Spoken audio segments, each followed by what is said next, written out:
Fiz meu namorado abandonar a religião dele. Bom, esse era um tema que estava gerando brigas entre nós desde que eu descobri o que realmente era a religião dele. Ele esperou eu me mudar para o hábito dele para me contar o que era. É basicamente uma religião que você precisa pagar mensalidade para fazer parte, os rituais são caros, e ele pagou 5.000 à vista no último, envolve sacrifício animal, ele chega a 3, 4 da manhã em casa e eu fiquei traumatizada com os 2 últimos rituais. Em um ele chegou todo cortado e no outro, parecia que tinha entrado numa banheira de sangue, parecia a Carrie, a estranha. Em abril, ele voltou com uma tatuagem nas costas toda torta, uns símbolos que parecia uma criança que tinha feito. Eu sempre fiquei quieta sobre tudo, mas a tatuagem eu não consegui, proibi ele de pagar por aquilo. Mas descobri depois que ele pagou escondido.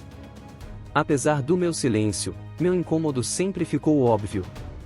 Porque eu não tinha nem vontade de conversar ou olhar para ele quando eu lembrava de tudo o que ele fazia nesse lugar. Daí ele ficava surtado porque eu tratava ele diferente nos dias que ele ia para esses rituais. Eu sou ateia e já tenho uma visão crítica do que a religião faz com o mental das pessoas. Mas ver alguém que eu amo se machucando, matando bicho e queimando tanta grana assim cegamente me chateia muito. Ele abandonar a religião não foi uma exigência minha, mesmo me causando um incômodo imenso, nunca pedi nada. Mas depois de uma discussão que tivemos ontem, ele perguntou se o único jeito de essas discussões acabarem era ele abandonando a religião, e eu disse que sim. Ele claramente ficou incomodado, me atacou e o clima ficou horroroso, mas disse que então era o que ele ia fazer. Apesar de não ter sido um pedido ou exigência minha, é babaca da minha parte não aguentar essa situação e ter levado ele a abandonar a religião? Quem foi o mais babaca? Quando eu tinha por voltas dos meus 8 a 9 anos, minha mãe conheceu um rapaz pelo Facebook, ela estava tentando encontrar alguém para ser uma figura paterna para mim e para o meu irmão mais velho. Em 2011 meu pai morreu em um acidente de carro. Esse moço era supostamente da igreja, no começo ele era incrível, ele realmente parecia um pai para mim, o tempo foi passando e ele começou a morar com a gente, tava tudo indo bem até que ele começou a forçar eu e meu irmão a ir para a igreja, no começo até que tava ok, até ele começar a implicar com tudo que eu fazia, eu sempre fui muito apegada com a minha mãe, então quando eu tive que começar a dormir no meu quarto foi meio difícil, pois eu sempre tive o costume de dormir no mesmo quarto que a minha mãe. O tempo foi passando e ele começou a ser muito agressivo, ele sempre estava gritando se minha mãe não fizesse o que ele queria. Só para lembrar, ninguém sabia disso, até que um dia eu contei tudo o que estava acontecendo, e tentaram conversar com a minha mãe, só que ela falou para ele sobre isso, a partir daí as coisas só pioraram, ele me proibiu de ir para a casa da minha avó, os únicos lugares que eu poderia ir eram a escola e igreja. Quando você pensa que as coisas não podem piorar, elas pioram. Minha mãe descobriu que estava grávida, eu era muito nova mas eu lembro da cara que a minha mãe fez, aquele olhar de desespero, medo e raiva. Quando ele descobriu assim tudo que já estava ruim ficou ainda pior. Fudeu geral. Ele começou a dizer que se quando a criança nascesse e eu derrubasse ele iria me matar, ele dizia que eu não poderia pegar nele quando nascesse. E sim, ele já me bateu algumas vezes, uma vez quando eu tava na casa da minha tia ele me deu um tapão no braço só porque eu ri, minha mãe raramente me defendia dele. O tempo se passou, a minha mãe se separou dele, aí eu disse alguma das coisas que ele fez comigo, e ela disse que ele podia me bater e gritar comigo só porque eu chamava ele de pai, e que a culpa era minha. Quem é o babaca da história? Eu não sei, mas eu tô com um ódio geral. Porra! Sou babaca por bloquear esse menino? Então, esse cara eu conhecia ano passado ou retrasado, ele que falou comigo no Instagram. A gente conversando, acabou que ele arrumou um trabalho freelance pra mim algo que me ajudou bastante. No trabalho ele não falava comigo direito, era como se fosse uma pessoa chata no trabalho e nas mensagens fosse outro. Nunca conversei com ele por segundas intenções, só pela amizade. Só que ele é o tipo de pessoa que se você não responder, continua mandando mensagem. Passou um dia todo assim, eu não tava afim de responder o cara e ele continuou mandando mensagens no WhatsApp e Instagram. Me irritei e bloqueei ele em tudo.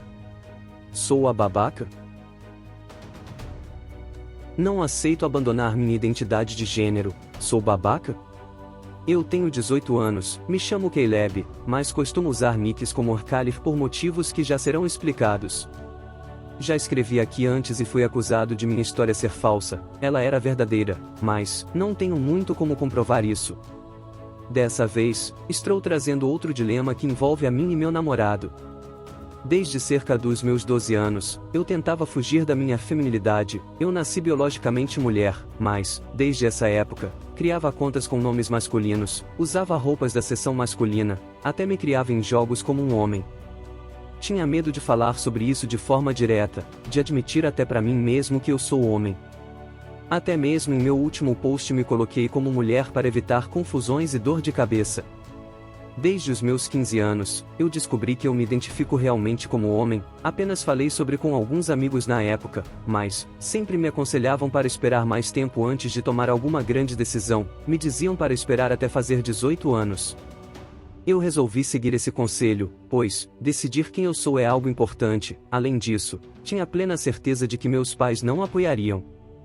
Aos 17 anos, estava fazendo mudanças na minha vida, como mudando de colégio, voltando a me exercitar e mais. Em meio a essas mudanças, eu me comuniquei mais com meus pais, por mais que fosse difícil depois de todos os traumas que me geraram e depois de ter vivido uma infância muito conturbada.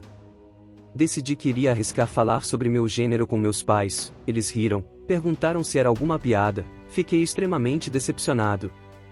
Eu já esperava, mas, ainda assim, me sinto injustiçado nessa situação.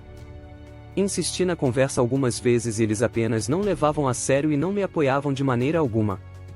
Com o passar do tempo, falei sobre com meus amigos próximos e apenas um ou outro me apoiaram. Chegou um momento difícil, contar isso ao meu namorado. Eu o amo, muito, mas sei que um dia vamos acabar terminando por causa disso. Ele é heterossexual e me vê como mulher.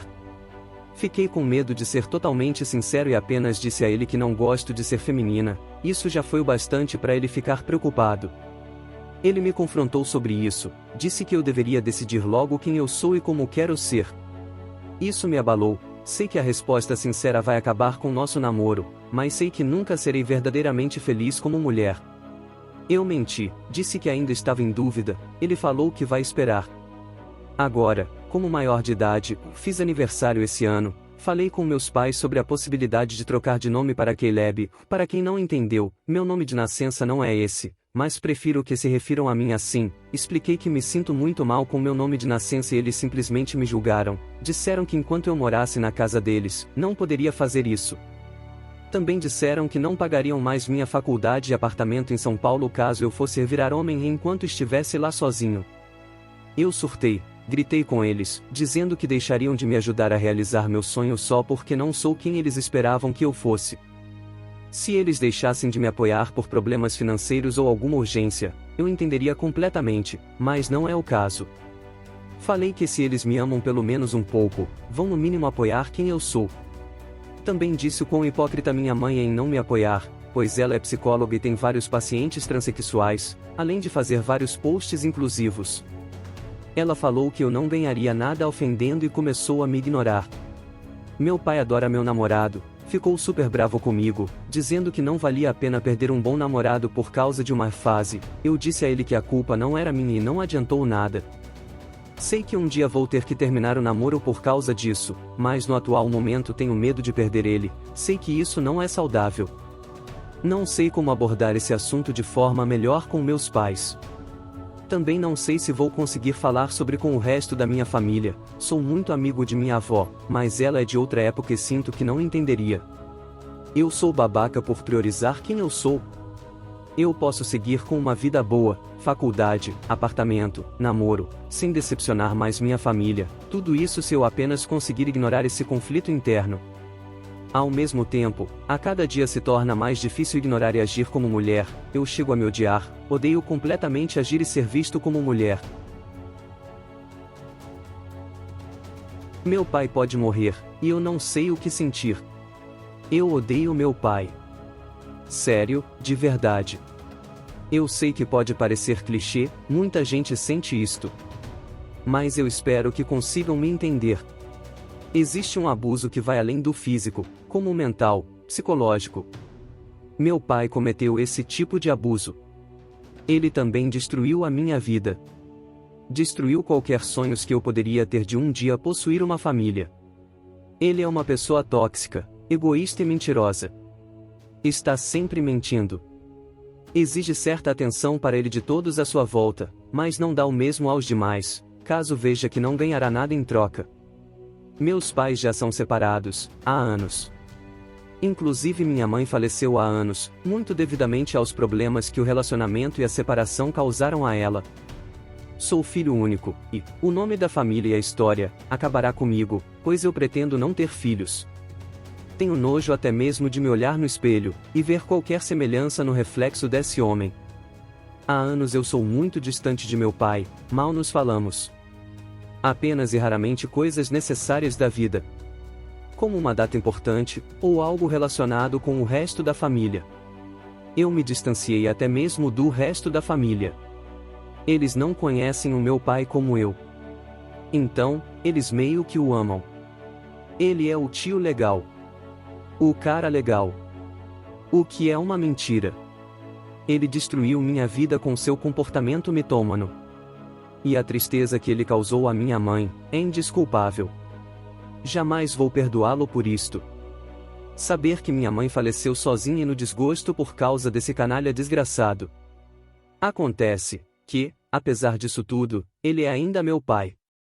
Eu ainda tenho algo por ele, não é respeito, não é amor, não é nada, apenas o tênue vínculo que existe entre pai e filho.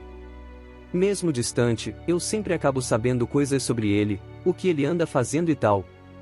Especialmente no grupo da família do WhatsApp. Meu Deus, como eu odeio esses grupos. O próximo que mandar um bom dia, eu vou mandar a merda, junto com a imagem religiosa de fundo. Voltando ao tema. Acontece que, recentemente, descobri que ele estava muito mal de saúde. Mal mesmo. E terá que muito em breve passar por uma cirurgia complicada, que é arriscadíssima. Quase como 50 a 50 de chances. E eu não sei como me sentir. Eu realmente não me importo com o resultado negativo dessa cirurgia. Mas, pensar assim, não é legal. Eu sei que não. Então, sinto certa vergonha pela condição que cheguei. Penso o que meus avós pensariam, se pudessem me ver. Mas, eu sinto que seria tão libertador, ficaria tão livre e seria maravilhoso que esse canalha deixasse esse mundo. Já estava fazendo hora extra aqui. Eu não quero entrar em detalhes do abuso. Mas saiba que o abuso psicológico é extremamente danoso, tanto como o físico. Talvez pior, pois os danos causados quase nunca se curam devidamente e as cicatrizes são extremamente dolorosas. Eu odeio este homem, com uma sede de violência que eu jamais pudesse imaginar que eu possuía. Mas ele é meu pai. Eu não sou um parricida. Mas a ideia de saber que ele pode morrer na cirurgia parece interessante. Eu não acredito em justiça divina, muito menos na terrestre, mas seria reconfortante. Mas eu não posso ser uma pessoa assim. Odiar é uma coisa, desejar esse tipo de coisa é outra. É tão baixo e pequena, um sentimento infantil e aparentemente mimado. Eu não sou essa pessoa, mas eu simplesmente não consigo. Lembro de todo o dano que ele me causou. Do que ele fez à minha mãe. Como atrapalhou e envenenou nossas vidas, é como se eu estivesse me afogando e agora é a primeira oportunidade de recuperar um pouco do fôlego.